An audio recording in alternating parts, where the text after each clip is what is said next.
सुप्रभात बच्चों। आज हम पढ़ेंगे अध्याय नंबर 2। कहानी है नादान दोस्त, मुंशी प्रेमचंद द्वारा रचित। तो चलो शुरू करते हैं कहानी। केशव के घर में कार्निस के ऊपर एक चिड़िया ने अंडे दिए थे।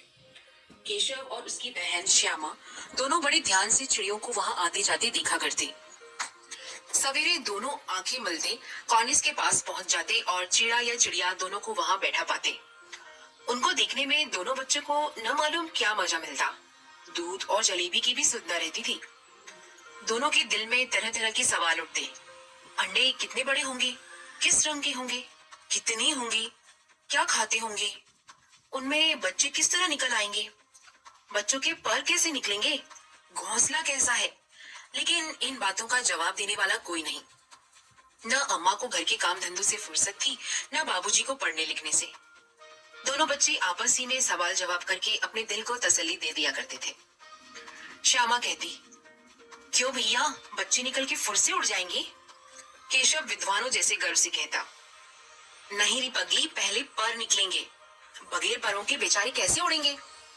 श्यामा, बच्चों को क्या खिलाएगी बेचारी। केशव इस पेचीदा सवाल का जवाब कुछ न दे सकता था। इस तरह 3-4 दिन गुजर गए। दोनों बच्चों की जिज्ञासा दिन ब दिन बढ़ती जाती थी। अंडों को देखने के लिए वह अधीर हो उठते थे। उन्होंने अनुमान लगाया कि अब बच्चे जरूर निकल आए होंगे। बच्चों के चारों का सवाल अब उनके सामने आ खड़ा हुआ था। चिड़िया बेचारी इतना दाना कहाँ पाएगी कि सारे बच्चों का पेट भरे। गरीब बच्चे भूख के मारे चू चू करके मर जाएंगे। इस मुसीबत का अंदाजा करके दोनों घबरा उठे।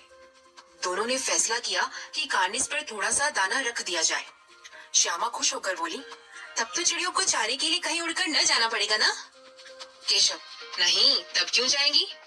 श्यामा, क्यों भैया, बच्चों को धूप न लगती होगी। केशव का ध्यान इस तकलीफ की तरफ न गया था। बोला, जरूर तकलीफ हो रही होगी। बेचारे प्यास के मारे तड़प रहे होंगे। ऊपर छाया भी तो कोई नहीं। आखिर यही फैसला हुआ कि घोंसले के ऊपर कपड़े की छत बना देनी चाहिए।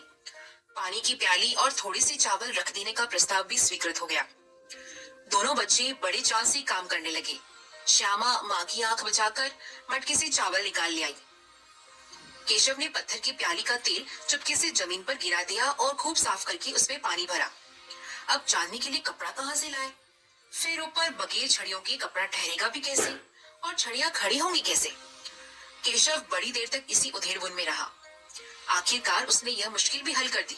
श्यामा से बोला, जाकर कूड़ा फेंकने वाली टोकरी उठा लाओ, अम्मा जी को मत दिखाना। श्यामा, वह तो बीच में फटी हुई है, उसमें से धूप न जाएगी। केशव ने झुंझला कर कहा, तू टोकरी तो ला, मैं उसका सुराग बंद करने की कोई हिकमत निकालूंगा। श्यामा दौड़कर टोकरी उठा लाई। केशव ने उसके सुराख में थोड़ा सा कागज ठूस दिया और तब टोकरी को एक टहनी से टिकाकर बोला, देख, ऐसे ही घोंसले पर उसकी आड़ दूंगा, तब कैसे धूप जाएगी। श्यामा ने दिल में सोचा, भैया कितनी चालाक है। गर्मी के दिन थे। बाबूजी दफ्तर गए हुए थे। अम्मा दोनों बच्चों को कमरे में सुलाकर खुद सो गई थी। लेकिन बच्चों की आंखों में आज नींद कहाँ। अम्मा जी को बहकाने के लिए दोनों दम रोके आंखें बंद किए मौके का इंतजार कर रहे थे। ज्यों ही मालूम हुआ कि अम्मा जी अच्छी तरह सो गई, दोनों चुपके से उठे और बहुत धीरे से दरवाजे की सिटकनी खोलकर बाहर निकल आए। अंडों की हिफाजत करने की तैयारियां होने लगी। केशव कमरे में से एक स्टूल उठा लाया, लेकिन जब उससे काम न चला तो नहाने की चौकी लाकर स्टूल के नीचे रखी और डरते डरते स्टूल पर चढ़ा। श्यामा दोनों हाथों से स्टूल पकड़े हुए थी। स्टूल को चारों टांगे बराबर न होने के कारण जिस तरफ ज्यादा दबाव पाता था, जरा सा हिल जाता था। उस वक्त केशव को कितनी तकलीफ उठानी पड़ती थी, यह उसी का दिल जानता था। दोनों हाथों से कार्निस पकड़ लेता और श्यामा को दबी आवाज से डांटता, अच्छी तरह पकड़ वरना उतरकर बहुत मारूंगा। मगर बेचारी श्यामा का दिल तो ऊपर कार्निस पर था। बार बार उसका ध्यान उधर चला जाता और हाथ ढीले पड़ जाते। केशव ने ज्यों ही कार्निस पर हाथ रखा, दोनों चिड़िया उड़ गई। केशव ने देखा कार्निस पर थोड़े से तिनके बिछे हुए हैं और उस पर 3 अंडे पड़े हैं। जैसे घोंसले उसने पेड़ों पर देखे थे, वैसा कोई घोंसला नहीं है। श्यामा ने नीचे से पूछा, के बच्चे हैं भैया। केशव, 3 अंडे हैं, अभी बच्चे नहीं निकले। श्यामा, जरा हमें दिखा दो भैया, कितने बड़े हैं। केशव, दिखा दूंगा, पहले जरा चिथड़े ले आ, नीचे बिछा दो, बेचारे अंडे तिनकों पर पड़े हैं। श्यामा दौड़कर अपनी पुरानी धोती फाड़कर एक टुकड़ा लाई। केशव ने झुककर कपड़ा ले लिया, उसकी कई तह करके उसने एक गद्दी बनाई और उसे तिनकों पर बिछाकर तीनों अंडे उस पर धीरे से रख दिए। श्यामा ने फिर कहा, हमको भी दिखा दो भैया। केशव, दिखा दूंगा, पहले जरा वह टोकरी दे दो, ऊपर छाया कर दो। श्यामा ने टोकरी नीचे से थमा दी और बोली, अब तुम उतर जाओ, मैं भी तो देखूं। केशव ने टोकरी को एक टहनी से टिकाकर कहा, जा दाना और पानी की प्याली ले आ, मैं उतर आऊं तो दिखा दूंगा। श्यामा प्याली और चावल भी लाई। केशव ने टोकरी के नीचे दोनों चीजें रख दी और आहिस्ता से उतर आया। श्यामा ने गिड़गिड़ाकर कहा, अब हमको भी चढ़ा दो भैया। केशव, तू गिर पड़ेगी। श्यामा, ना गिरूंगी भैया, तुम नीचे से पकड़े रहना। केशव, न भैया, कहीं तो गिरा पड़ी तो अम्मा जी मेरी चटनी ही कर डालेगी, कहेगी कि तूने ही चढ़ाया था। क्या करेगी देखकर, अब अंडे बड़े आराम से हैं, जब बच्चे निकलेंगे तो उनको पालेंगे। दोनों चिड़िया बार बार कार्निस पर आती थी और बगैर बैठे ही उड़ जाती थी। केशव ने सोचा, हम लोगों के डर के मारे नहीं बैठती, स्टूल उठाकर कमरे में रखाया, चौकी जहां की थी वहां रख दी। श्यामा ने आंखों में आंसू भरकर कहा, तुमने मुझे नहीं दिखाया, मैं अम्मा जी से कह दूंगी। केशव, अम्मा जी से कहेगी तो बहुत मारूंगा, कह देता हूँ। श्यामा, तो तुमने मुझे दिखाया क्यों नहीं? केशव, और गिर पड़ती तो 4 सिर न हो जाते? श्यामा, हो जाते तो हो जाते, देख लेना, मैं कह दूंगी। इतने में कोठरी का दरवाजा खुला और माँ ने धूप से आंखों को बचाते हुए कहा, तुम दोनों बाहर कब निकल आए? मैंने कहा था ना कि दोपहर को ना निकलना। किसने किवाड़ खोला? किवाड़ केशव ने खोला था, लेकिन श्यामा माँ से बात नहीं कह पाई। उसे डर लगा कि भैया पीट जाएंगे। केशव दिल में कांप रहा था कि कहीं श्यामा कह ना दे। अंडे न दिखाए थे, इससे अब उसको श्यामा पर विश्वास न था। श्यामा सिर्फ मोहब्बत के मारे चुप थी या इस कसूर में हिस्सेदार होने की वजह से, इसका फैसला नहीं किया जा सकता। शायद दोनों ही बातें थी। माँ ने दोनों को डांट डपट कर फिर कमरे में बंद कर दिया और आप धीरे धीरे उन्हें पंखा झलने लगी। अभी सिर्फ 2 बजे थे, बाहर तेज लू चल रही थी। अब दोनों बच्चों को नींद आ गई थी। 4 बजे यकायक श्यामा की नींद खुली।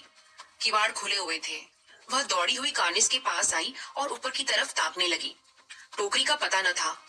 संयोग से उसकी नजर नीचे गई और वह उल्टे पांव दौड़ती हुई कमरे में जाकर जोर से बोली, भैया अंडे तो नीचे पड़े हैं, बच्चे उड़ गए। केशव घबराकर उठा और दौड़ा हुआ बाहर आया तो क्या देखता है कि तीनों अंडे नीचे टूटे पड़े हैं और उनमें से कोई चूने किसी चीज बाहर निकल आई। पानी की प्याली भी एक तरफ टूटी पड़ी है। उसके चेहरे का रंग उड़ गया। सहमी हुई आंखों से जमीन की तरफ देखने लगा। श्यामा ने पूछा, बच्चे कहाँ उड़ गए भैया? केशव ने करुण स्वर में कहा, अंडे तो फूट गए। और बच्चे कहाँ गए? केशव, तेरे सर में, देखती नहीं है अंडों से उजला उजला पानी निकल आया है, वहीं 2-4 दिन में बच्चे बन जाते। माँ ने सोटी हाथ में लिए हुए पूछा, तुम दोनों वहां धूप में क्या कर रहे हो? श्यामा ने कहा, अम्मा जी चिड़िया के अंडे टूटे पड़े हैं। माँ ने आकर टूटे हुए अंडों को देखा और गुस्से से बोली, तुम लोगों ने अंडों को छुआ होगा। अब तो श्यामा को भैया पर जरा भी तरस नहीं आया। उसी ने शायद अंडों को इस तरह रख दिया कि वह नीचे गिर पड़े। इसकी उसे सजा मिलनी चाहिए। बोली, इन्होंने अंडों को छेड़ा था अम्मा जी। माँ ने केशव से पूछा, क्यों रे? केशव भीगी बिल्ली बना खड़ा रहा। माँ, तू वहां पहुंचा कैसे? श्यामा, चौके पे स्टूल रख के चढ़े अम्मा जी। केशव, तू स्टूल थामे नहीं खड़ी थी? श्यामा, तुम ही ने तो कहा था। माँ, तू इतना बड़ा हुआ, तुझे अभी इतना भी नहीं मालूम कि छुरे से चिड़ियों के अंडे गंदे हो जाते हैं, चिड़िया फिर इन्हें नहीं सेती। श्यामा ने डरते डरते पूछा, तो क्या चिड़िया ने अंडे गिरा दिए हैं अम्मा जी? माँ, और क्या करती, केशव के सिर इसका पाप पड़ेगा। हाय हाय, जान ले ली दुष्ट ने। केशव रोनी सूरत बनाकर बोला, मैंने तो सिर्फ अंडों को गद्दी पर रख दिया था अम्मा जी। माँ को हंसी आ गई, मगर केशव को कई दिनों तक अपनी गलती पर अफसोस होता रहा। अंडों की हिफाजत करने के जोश में उसने उनका सत्यानाश कर डाला। इसे याद करके वह कभी कभी रो पड़ता था। दोनों चिड़िया वहां फिर न दिखाई दी। तो आज का होमवर्क है बेटा, इस चैप्टर को आप दोबारा से रीड करेंगे। धन्यवाद।